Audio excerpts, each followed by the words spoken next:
So I think we probably have a quorum now. So let's get under way.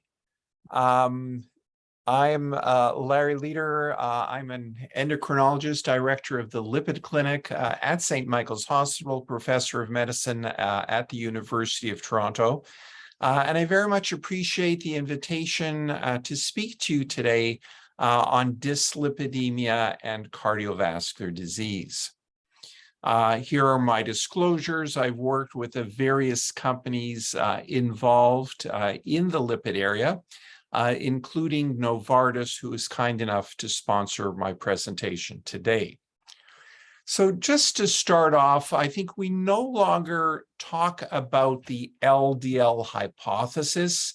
I think at this point it is proven. And I think there's no doubt that we can say quite confidently that LDL cholesterol is causal for atherosclerotic cardiovascular disease and therefore should be a major therapeutic target.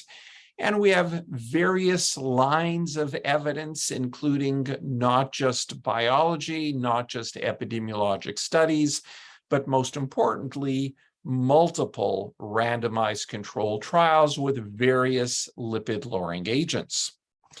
And let's start with this somewhat complicated slide, but I'll walk you through it.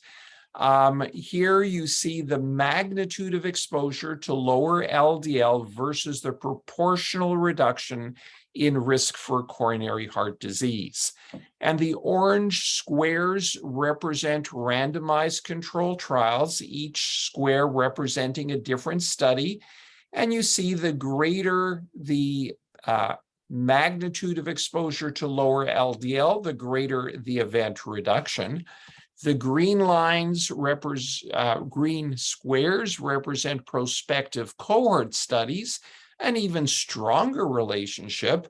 And the blue lines, Mendelian randomization studies. So nature's way of doing a randomized controlled trial, people with alleles associated with lower versus higher cholesterol levels.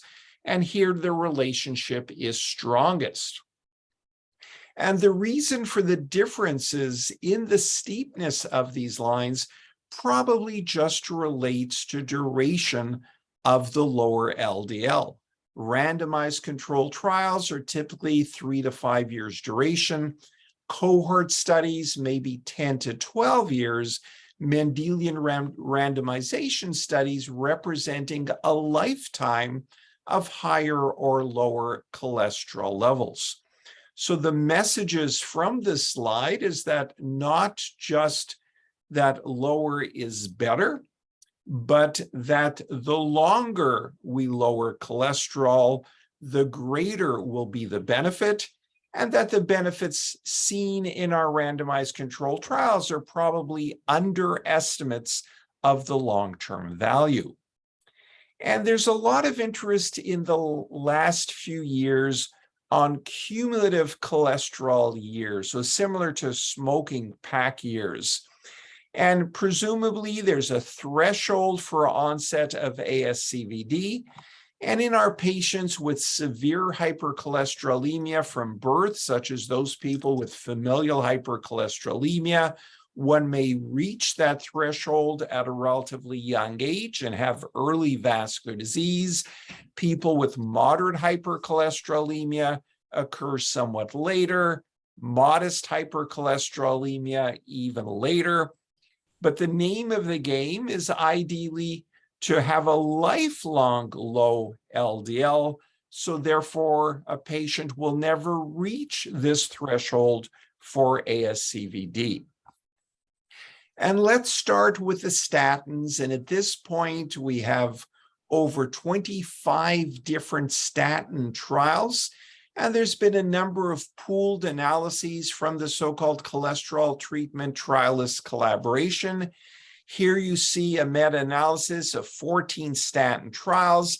And basically, they show that every 1 millimole per liter reduction in LDL reduces the risk of major coronary events by 23%, major vascular events by 21%. And this is a useful factoid. A patient may ask, well, if I lower my LDL, how much will I reduce my risk? Well, if they've lowered their LDL from 5 to 2, that would be 3 times 23%. It would be a 69% relative risk reduction, although obviously the absolute risk reduction would depend on the patient's absolute risk of having an event. Now, we've had the statins for over 25 years, and a number of the early concerns, such as liver toxicity, has really turned out to be a non-issue. We no longer even have to do routine liver function testing, but there are 2 issues that remain. One is new onset diabetes. This was first reported in the Jupiter trial with rosuvastatin or Crestor, and subsequently we have a number of meta-analyses. And if you pool these results all together, one can see that the use of a statin is associated with a 9% increased risk of new onset diabetes, which may sound like a lot, but if we look at the absolute risk, you have to treat 255 people for 4 to 5 years for every 1 extra case of diabetes. And in these same 255 people, you're going to save 5.4 vascular events. So clearly, benefit risk is in favor of treating. What about muscle pain? And it's interesting, real-world studies have suggested that if you survey clinicians, they would estimate about 10 to 15% of their patients may develop myalgias. But what do the placebo-controlled trials tell us? This was just published in August of this year, and this is again the cholesterol treatment trialist collaboration looking at any muscle pain or weakness in these placebo-controlled trials. And in the first year, there's a 7% increased risk. After year 1, interestingly, there's absolutely no increased risk. And overall, there was this 3% increased risk. So the incidence in placebo-controlled trials is small and is only greater in the first year of therapy. So if a patient tells you they've been on the statin for 5 years and have recently developed a sore shoulder or whatever, very unlikely to be statin related. So therefore, why do we see so many of our patients complaining of muscle side effects? And this is likely related to what's called the nocebo effect.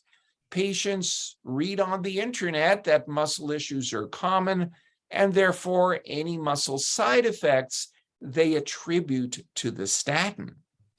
And there have been 2 recent trials that have looked at the so-called nocebo effect.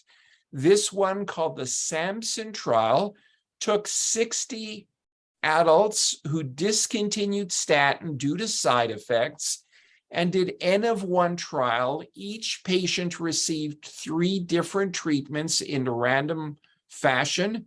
They got 4 months of either active statin, 4 months of placebo statin, or no medication at all, and they were asked to rate their symptoms.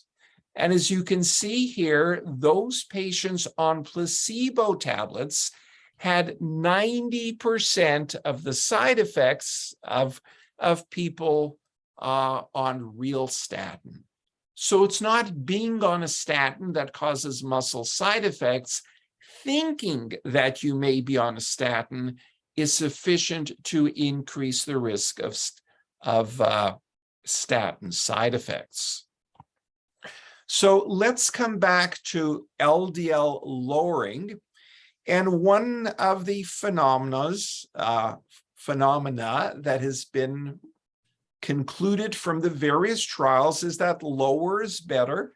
And this is another version of the slide I showed you earlier. Again, each dot or square representing a different study. And the lower the achieved LDL, the lower the event rate.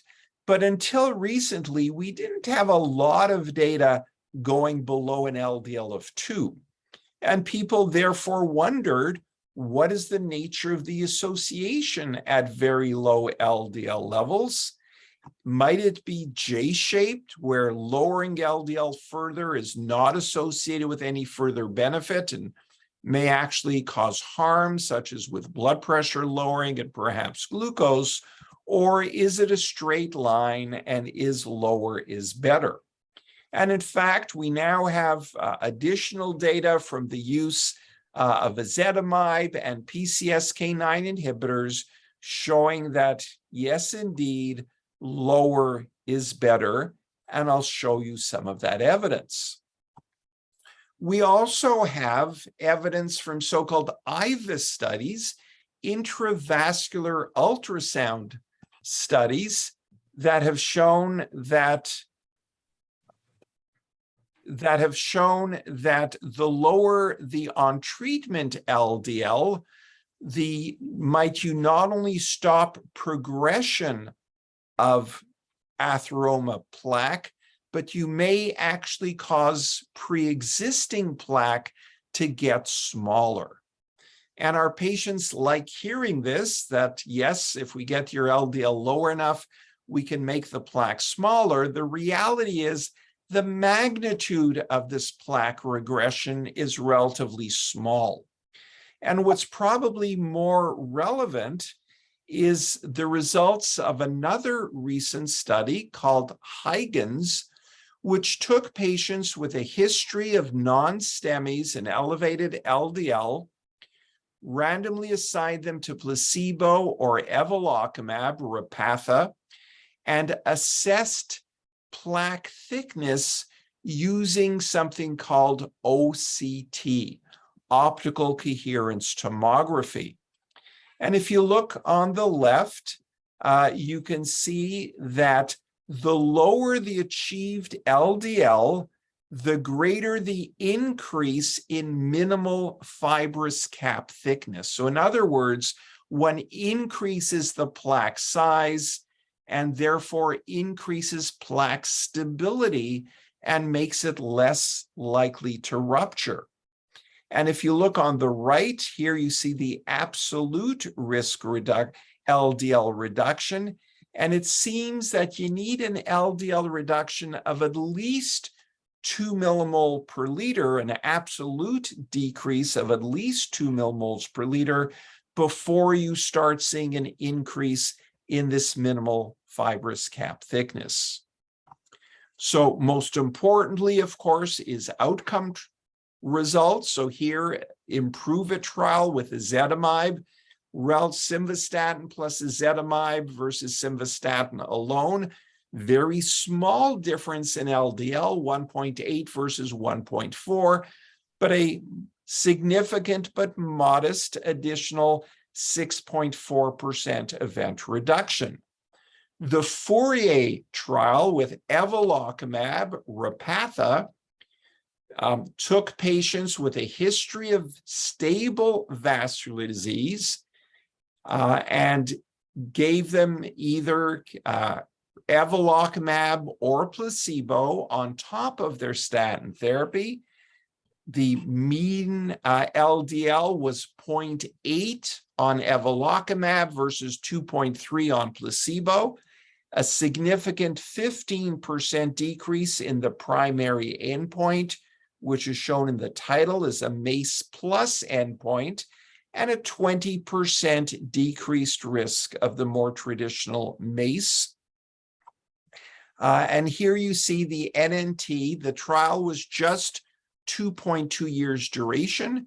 The NNT was 67 for both endpoints over the just 2.2 years. In terms of safety, no increase in muscle side effects. There was a small increase in injection site reactions, typically mild erythema or hematoma. There have been a number of important subgroup analyses, and here you see in the bottom right, all Fourier patients, 27,000 patients. The relative risk reduction was 20%. The number needed to treat was 50. But if you look at subgroups, showed even greater benefit. And these were people with multiple events, with recent events, people with diabetes, people with peripheral arterial disease, and people with multivessel disease. And these patients have an increased absolute risk and therefore a greater absolute risk reduction and a much more favorable NNT, as low as 28 to 29, again, over just 2.2 years of follow-up. Odyssey Outcomes was done with alirocumab or Praluent in patients with a relatively recent ACS, 1 to 12 months prior to randomization, and again, a 15% reduction in the primary MACE plus endpoint. Not shown here, they also showed significant reductions in MACE and in CV mortality. And again, safety-wise, a small increase in local injection site reactions, nothing else.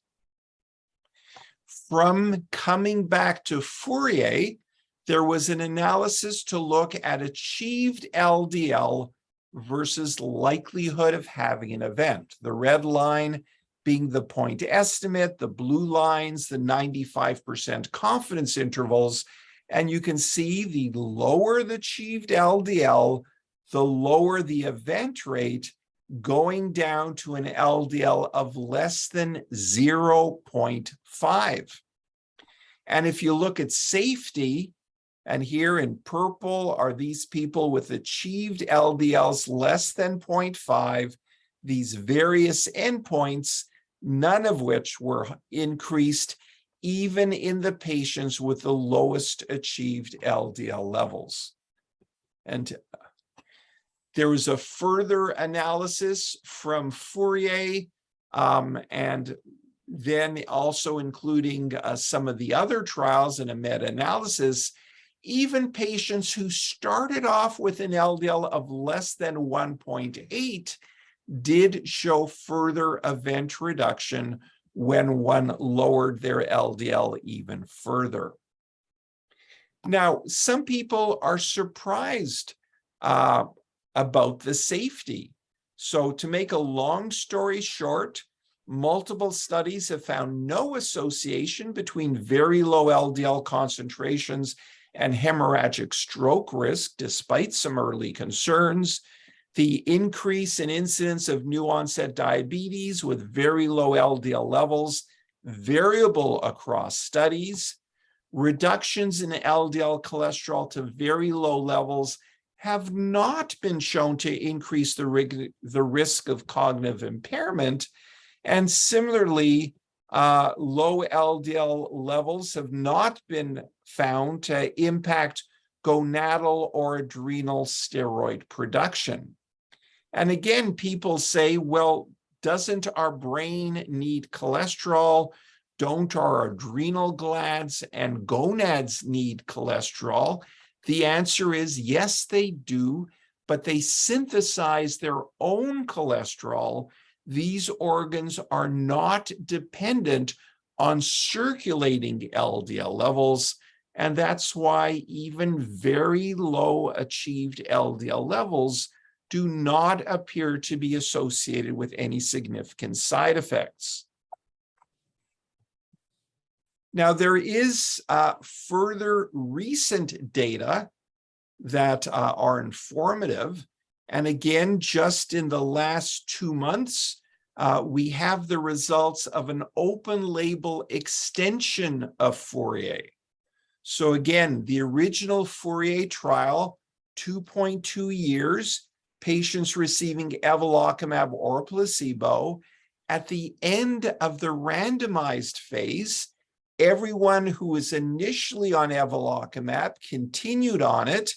Those patients who were originally on placebo were all switched to evolocumab and followed for an additional 5 years. So here you see LDL, and this is the original randomized phase, this 60% LDL reduction down to about 0.8. Not surprisingly, you take the patients who were originally on placebo, put them on evolocumab, they had similar LDL reduction, but importantly, over another 5 years of follow-up, the LDL remained nicely controlled. So unlike the experience with some of the rheumatologic drugs, where sometimes they lose efficacy over time and one might see neutralizing antibodies, this has not been seen with the PCSK9 inhibitors. And here you see the efficacy just during the open label extension. So everyone in these 5 years was receiving evolocumab, but those people who received it 2 years prior to randomized, who had the initial 2 years of evolocumab therapy with prolonged follow-up, had an additional 15% decrease in the primary MACE plus endpoint, an additional 20% decrease in risk of MACE, and importantly, a 23% reduced risk of CV mortality. And finally, relevant to safety, no new safety issues emerged over the additional 5 years of follow-up. I now want to talk about a newer agent which has been approved in Canada, not yet marketed, although hopefully it will be very soon. And this is inclisiran, which will be marketed under the trade name of Leqvio. So unlike the current PCSK9 inhibitors, which are monoclonal antibodies that bind to circulating PCSK9, inclisiran is a small interfering RNA that is injected that targets the hepatocyte. So it goes to the liver. The drug itself is cleared from the bloodstream within 48 hours, but has a prolonged effect within the liver to decrease the hepatic production of PCSK9. So similar to the monoclonal antibodies in terms of lowering levels of PCSK9, but does so by decreasing the production. And I'm going to show you data from 3 completed phase 3 trials. And I was fortunate to be on the steering committee of these trials. Orion 9, which was done in patients with heterozygous FH, Orion 10 and 11, which were done in patients with atherosclerotic cardiovascular disease and risk equivalents who had an LDL that was above target despite maximally tolerated statin dose. And here you see the main results, but important to note, each dot represents a different time point and represents the injection. So with inclisiran, unlike the monoclonal antibodies where you injected every 2 weeks, inclisiran is injected at baseline, at 3 months, and only every 6 months after that. So far fewer injections are required. And here you see the LDL reduction over time. It's about 50%. So a little bit, we don't have head-to-head data, but probably a little bit less LDL lowering than the monoclonal antibodies, but still a very impressive 50% reduction. And safety-wise, again, small increase in injection site reactions, but no other important adverse events. We don't yet have outcome data with inclisiran. There are 2 trials underway, the first of which called Orion. And this is done in patients with pre-existing atherosclerotic cardiovascular disease who randomly assigned to placebo or inclisiran, and we expect to have results of Orion within a few years. Now, it's important to note, although the drug is not yet been actively marketed, as of a week ago, the company Novartis has started a pilot patient support program to make this drug available to patients who have private insurance. Now, switching gears, what about triglycerides? And we have a number of completed trials with various agents, with niacin, with fibrates, et cetera, which unfortunately have never shown benefit, although in post hoc subgroups, it would appear that subgroups of patients with high triglycerides, low HDL may show benefit, but so we don't have definitive evidence that lowering triglycerides will reduce risk. We do have the REDUCE-IT trial, which was done with a highly purified omega-3 fatty acid, so pharmaceutical grade called icosapent ethyl or IPE, marketed under the brand name Vascepa. And this study took patients with either vascular disease or diabetes plus 1 risk factor. Those patients receiving the IPE had a significant 25% relative risk reduction. Side effect-wise, there's a small but significant increase in atrial fibrillation, primarily seen in patients with prior history of atrial fib. There was also a small, non-significant increase in bleeding events. Interestingly, the benefit appears to be independent of triglyceride lowering. So there was similar benefit whether patients at baseline had higher versus lower triglycerides or on treatment higher versus lower triglycerides. And I neglected to say that to get into the study, patients had to have a relatively well-controlled LDL on statin and triglycerides between 1.5 and 5.6. And it's now felt that the benefit is likely related to perhaps improvements in endothelial function or anti-inflammatory effects, or perhaps by increasing plaque stability.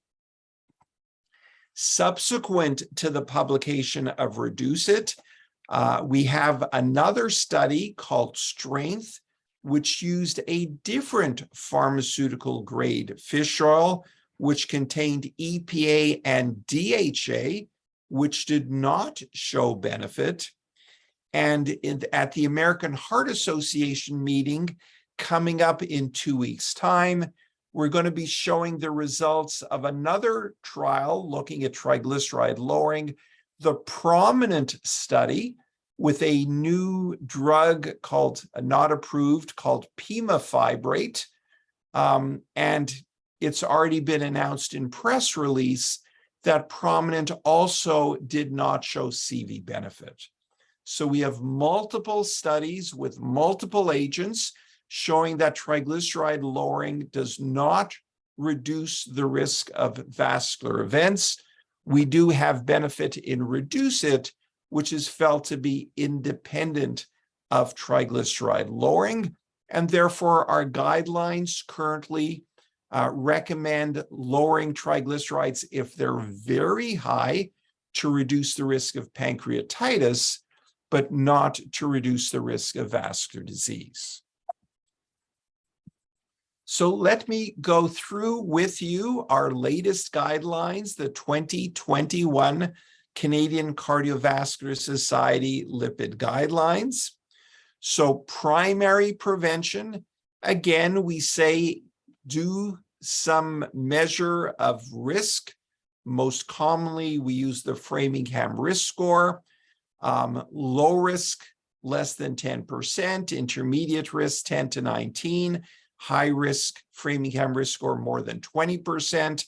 As always, we start with the health behavior modifications. In the low-risk patients, if the LDL remains above 5, we recommend using statin. In patients intermediate risk, if LDL is above 3.5, again, use statin. High-risk patients, you use a statin no matter what the LDL. If maximal dose of statin is not sufficient to get the LDL below the target of less than 2, the typical add-on would be ezetimibe, easytrol, or a bile acid sequestrant, such as cholesterol or Lodalis. One change in our new guidelines is we now recommend that every adult should have his or her Lp(a) checked at least once. And Lp(a) is an independent atherosclerotic risk factor, not really affected to any significant degree by diet or our currently available medications. We know that people with high Lp(a) have increased risk. And often we have patients referred to our lipid clinic. Why did this patient have premature heart disease? Or why does this patient have such a strong family history of premature heart disease? More often than not, we find that they do have an increased level of Lp(a). As mentioned, none of our currently available drugs have much of an effect on Lp(a), although there are drugs under development currently in phase 3 that may lower Lp(a) by 80 to 90%. In the meantime, we think it's important to measure Lp(a) because if you know it's elevated, you should treat the other risk factors earlier and more intensively. So here you see the so-called statin-indicated conditions. So people with an LDL above 5, most people with diabetes, those people with chronic kidney disease, defined as people over 50 with an eGFR below 60 or an albumin-creatinine ratio greater than 3, and patients with any evidence of ASCVD. So it doesn't necessarily have to be an event. Patient has plaque, angina, claudication, aortic aneurysm surgery. All of these people should be considered high risk.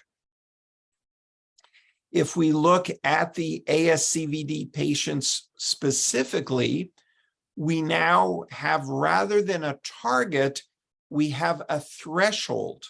And we say that if their LDL remains above 1.8, or a non-HDL above 2.4, or an ApoB above 0.7, they need additional medication on top of their statin therapy. And this slide is unnecessarily complicated, but what the guidelines are saying, if the patient's LDL is close to 1.8, you can start with ezetimibe.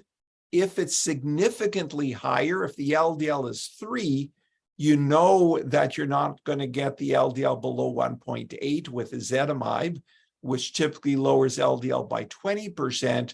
So we're saying go directly to the addition of a PCSK9 inhibitor. Having said that, we recognize that often for insurance purposes, you have to document an elevated LDL despite maximum tolerated statin therapy plus ezetimibe. In the guidelines, they also say that in those patients with triglycerides between 1.5 to 5.6, so reduce it like patients, again, one consider the addition of IPE. Our guidelines also highlight the fact that I've shown you that there are certain subgroups of patients who have been shown to derive the largest benefit from intensification therapy with a PCSK9 inhibitor. And this would include patients with a recent ACS or people with ASCVD and other risk enhancers, so diabetes, metabolic syndrome, polyvascular disease, peripheral arterial disease, recurrent MI, MI in the past 2 years, previous CABG surgery, higher LDL, or increased level of Lp(a).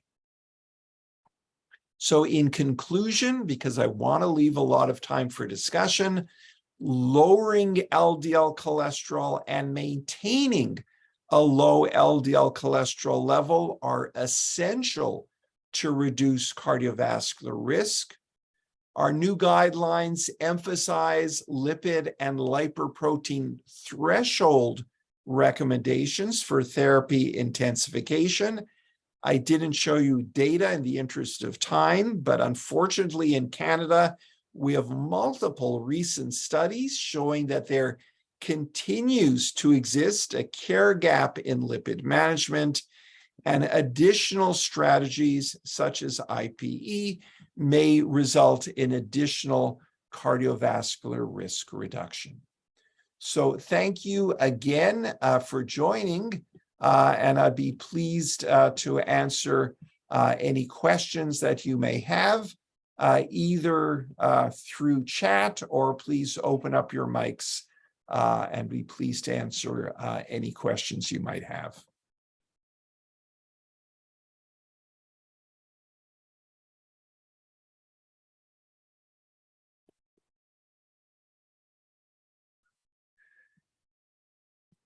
So any questions at all?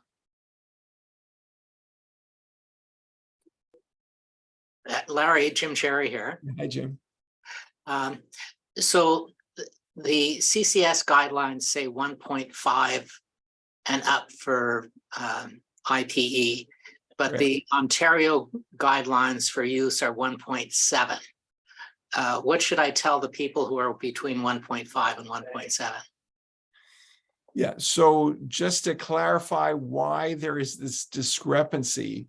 So the original study protocol in the Reduce It trial was 1.7 to 5.6, but then to improve recruitment, they allowed people with triglyceride levels 10% lower. So even though the original protocol said 1.7 above, the final design was 1.5 to 5.6.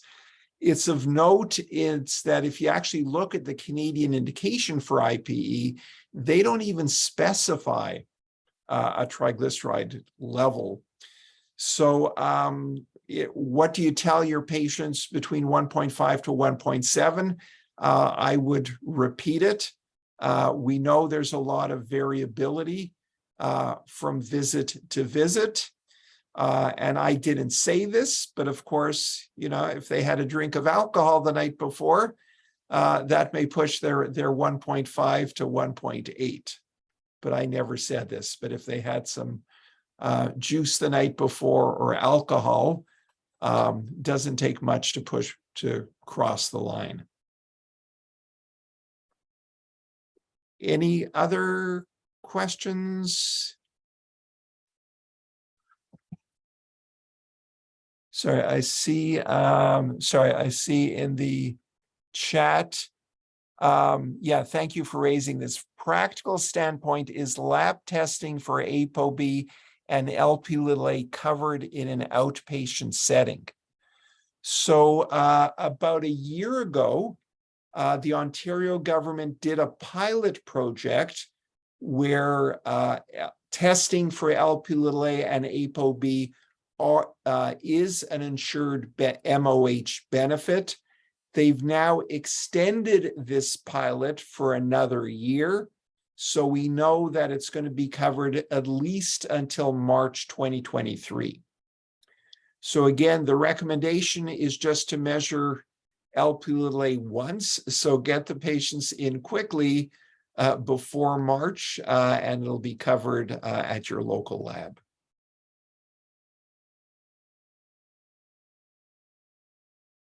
Another question: for high-risk patients, should they be on at least a moderate dose statin? I see family doctors prescribing low-dose statin. I think the first thing is we want to get them on as much statin as they need to get the LDL lower.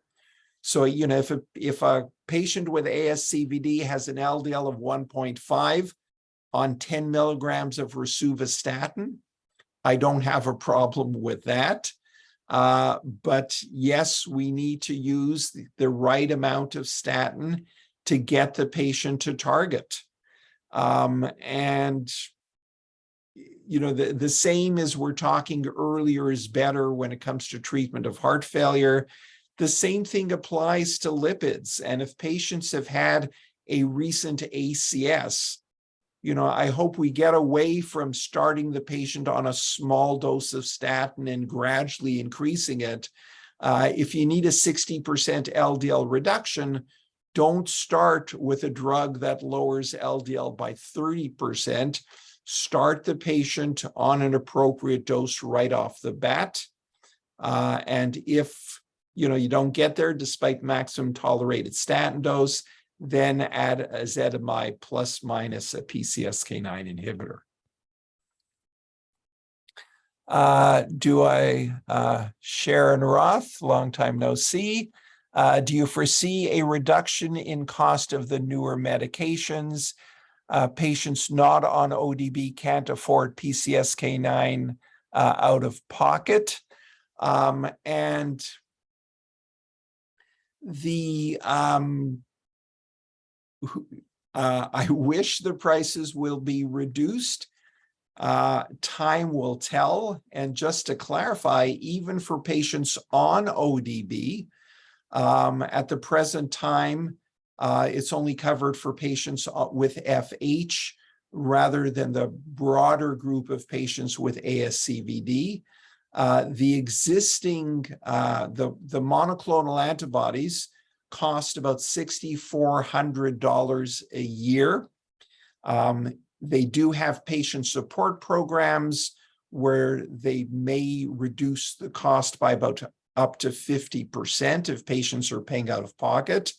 With inclisiran, there, you know, it remains to be seen what the pricing in Canada will be. Certainly the pricing elsewhere, if we look at other countries, it's a little bit more in the first year, but because there are 3 injections, but subsequent years where it's 2 injections, the cost lands up being a little bit less. 2 other questions. One is, you know, use of inclisiran before we have the outcome data available. And yes, you know, I guess it depends on the level of proof that you personally are comfortable with. Yes, of course, we don't yet have outcome data with inclisiran, but we do have with other drugs that have LDL receptor mediated LDL reduction. So we have evidence with statins, with ezetimibe, with the monoclonal antibodies. I would be extremely surprised if we don't see similar benefit with inclisiran. And in terms of safety of inclisiran, the current published data is up to 18 months, but I'm involved in a paper that's going to be presented at the American Heart Association meeting in 3 months' time with open label extension with inclisiran of several years more duration. So within a few weeks, I'll be able to tell you a bit more on longer term safety with inclisiran, but to date, again, absolutely no concerns. Question, Canadian threshold of 1.8 versus the European guidelines, which have a target of 1.4 in people with CVD and less than 1 in people who have had 2 MIs. The European numbers are pulled out of a hat. Okay, so there is no trial that really targeted those values. So that's why in our Canadian guidelines, we had a lot of discussion as to whether we should have a target. We decided to go with a threshold. If you look at the Improve It trial, Fourier trial, Odyssey outcomes, they all included people with an LDL above 1.8 and randomly assigned them to the additional drug versus placebo. We decided to follow the evidence and use a threshold similar to what was seen in the trials, but with the expectation that if you use a PCSK9 inhibitor, you will get an LDL well below 1.8, and in the vast majority of patients, you will get an LDL below 1.4.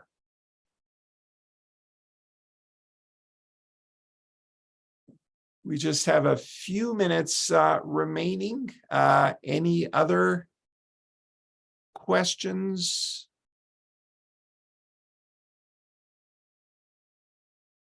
Okay, if not, thank you everyone for joining. Sorry I couldn't be in person. One of these days, we'll have more in-person meetings. But thank you again.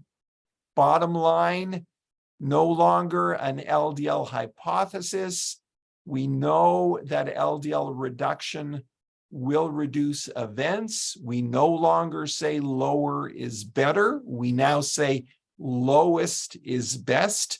And we have an increasing number of options to make it easier to get our difficult to treat patients to where we want their LDL to be. So thank you again. Enjoy the rest of your day.